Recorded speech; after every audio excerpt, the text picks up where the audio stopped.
Hi అండి. అందరూ ఎలా ఉన్నారు? బాగున్నారా? అందరూ బాగుండాలి, ఆరోగ్యంగా ఉండాలని కోరుకుంటున్నాను. మేము కూడా చాలా చాలా బాగున్నామండి. Welcome back to Bhavani Dasari vlogs. మన ఛానల్ ఎవరైనా ఫస్ట్ టైం చూస్తున్నట్లయితే తప్పకుండా సబ్స్క్రైబ్ చేసుకోండి. అలాగే ఈ వ్లాగ్ మీకు నచ్చినట్లయితే లైక్ చేయండి, షేర్ చేయండి, కామెంట్ చేయండి. ఇక ఈరోజు మార్నింగ్ అయితే బ్రేక్ఫాస్ట్గా నేను ఉప్మా రెడీ చేశానండి. ఉప్మా విత్ కొత్త ఆవకాయ అనమాట. ఆవకాయ పచ్చడి తీసుకొచ్చారు మా వారు. సో నాకైతే ఆ కాంబినేషన్ చాలా చాలా ఇష్టం అనమాట. ఇక మా అబ్బాయి మా వారు అయితే షుగర్ వేసుకుని లేదంటే పల్లీ చట్నీ ఏదైనా ఉంటే దాంతో తింటారు.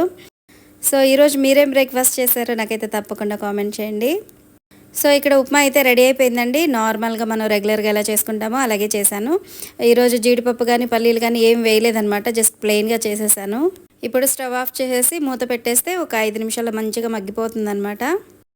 ఇక ఇక్కడ వచ్చేసి రోటి పచ్చడి ప్రిపరేషన్ జరుగుతుందనమాట. మా వారికి చాలా ఇష్టం అండి రోటి పచ్చడి అంటే. అన్నం తినేటప్పుడు ఫస్ట్ 2 ముద్దలు కంపల్సరీ పచ్చడితో తినడానికి ఇష్టపడతారనమాట.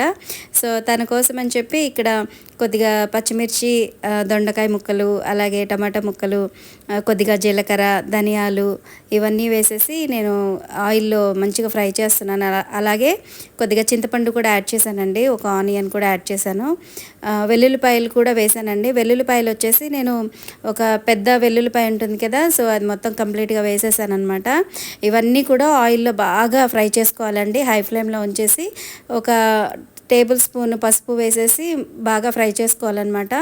అంటే అవి పైనంతా కూడా కొద్దిగా రోస్ట్ అయినట్టు అవ్వాలన్నమాట. అలాగే పక్కన స్టవ్ మీద పప్పు మెంతికూర అయితే రెడీ చేస్తున్నానండి. ఈరోజు మా లంచ్ ఇదే అనమాట. పప్పు మెంతికూర అలాగే రోటి పచ్చడి అనమాట.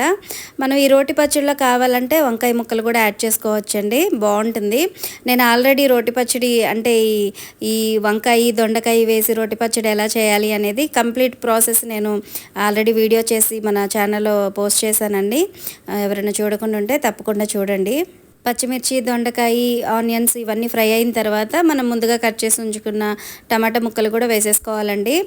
ఇప్పుడు టమాటాలు వేసుకున్న తర్వాత హై ఫ్లేమ్లో ఒక 2 నిమిషాలు ఫ్రై చేసుకుని తర్వాత దాన్ని సిమ్లో ఉంచేసి మూత పెట్టి బాగా మగ్గనివ్వాలండి. ఎందుకంటే టమాటా వేసిన తర్వాత అది కొద్దిగా ఫ్రై చేసుకున్నవన్నీ కూడా కొద్దిగా ఆ వాటర్కి మగ్గుతాయి కదా, సో అందుకనేసి సిమ్లో ఉంచేసి బాగా మగ్గనివ్వాలన్నమాట. ఈ టమాటా ముక్కలు అవన్నీ కూడా బాగా మెత్తగా అయిపోవాలి. సో ఇప్పుడు స్టవ్ సిమ్లో పెట్టేసి మూత పెట్టేశాను. మూత పెట్టిన తర్వాత ఒక 5 నిమిషాలు 10 నిమిషాలకు ఒకసారి ఇలాగ మిక్స్ చేసుకుంటూ ఉండాలన్నమాట. సో ఇప్పుడు ఆల్మోస్ట్ అన్నీ మగ్గిపోయినాయి అండి. ఇప్పుడు ఇందులో కొద్దిగా కొత్తిమీర కూడా యాడ్ చేస్తున్నాను. కొత్తిమీర వేసుకుంటే ఆ ఫ్లేవర్ అనేది బాగుంటుందన్నమాట.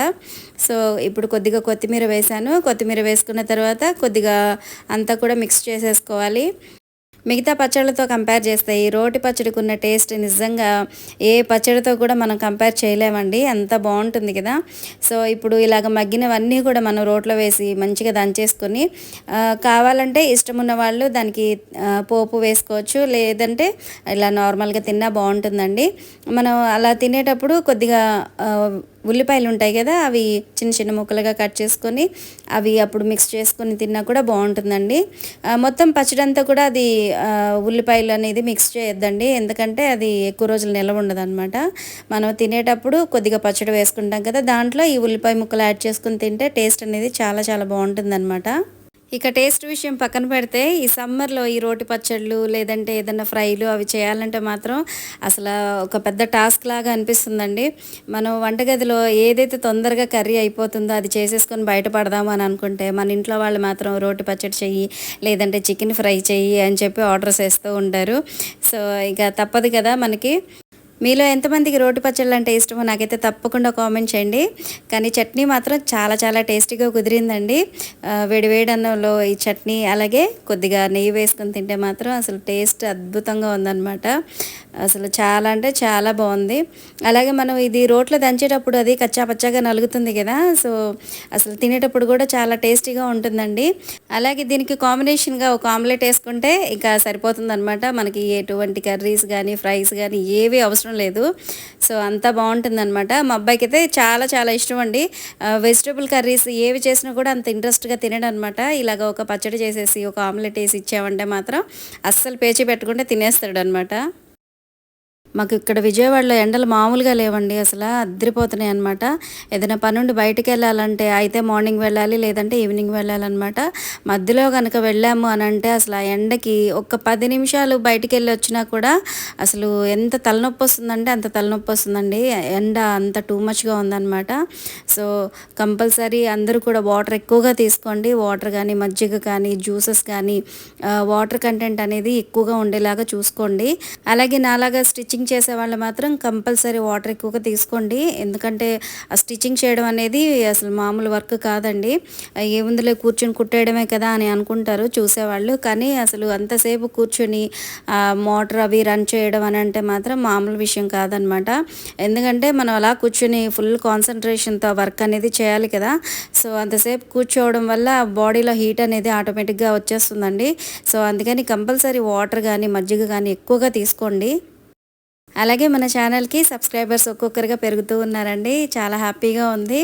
సో ఎవరైనా కొత్తగా చూస్తుంటే కనుక తప్పకుండా ఛానల్ని అయితే సబ్స్క్రైబ్ చేసుకోండి. అలాగే మన ఛానల్లో వీడియో పోస్ట్ చేసి ఒక 3 రోజులు అయితే అయిపోయిందండి. కొద్దిగా లేట్ అయింది ఈసారి పోస్ట్ చేయడం, ఎందుకంటే కొద్దిగా స్టిచ్చింగ్ వర్క్ ఎక్కువగా ఉందన్నమాట. సో నేనేం స్టిచ్ చేశాను ఏంటి అనేది నేను నెక్స్ట్ వీడియోలో అయితే మీతో షేర్ చేసుకుంటాను. సో మొత్తానికైతే రోటి పచ్చడి రెడీ అయిపోయిందండి. టేస్ట్ అయితే నిజంగా చాలా చాలా బాగుంది. మీరు కూడా తప్పకుండా ట్రై చేయండి. కానీ సమ్మర్ కదా, పచ్చళ్ళు అవి కొద్దిగా క్వాంటిటీ తక్కువగా తీసుకోండి. ఒకవేళ పచ్చడి అవి తింటే కనుక మజ్జిగ అన్నం కానీ, లేదంటే మజ్జిగ తాగడం మాత్రం మర్చిపోవద్దు. ఇక ఇక్కడ వచ్చేసి మా వారు తాటి ముంజలు తీసుకొచ్చారండి, ఫ్రెష్గా ఉన్నాయన్నమాట.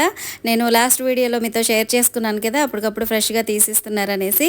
సో అలాగే తీసుకొచ్చారనమాట. టేస్ట్ అయితే చాలా బాగున్నాయి. టేస్ట్ అంటే చెప్పేదే ఉందిలేండి, అన్నీ ఒకలాగే ఉంటాయి. కానీ సమ్మర్లో మాత్రం ఇలాగ మనకి సీజనల్గా దొరికే ఫ్రూట్స్ కానీ, జ్యూసెస్ కానీ తీసుకోవడం అస్సలు మర్చిపోవద్దు. సో ఫ్రెండ్స్, ఐ హోప్ ఈ వ్లాగ్ మీకు నచ్చిందని అనుకుంటున్నానండి. మీకు నచ్చినట్లయితే తప్పకుండా మన ఛానల్ని లైక్ చేయండి, షేర్ చేయండి, సబ్స్క్రైబ్ చేయండి. మరొక మంచి వ్లాగ్తో మళ్ళీ కలుద్దాం. Thanks for watching.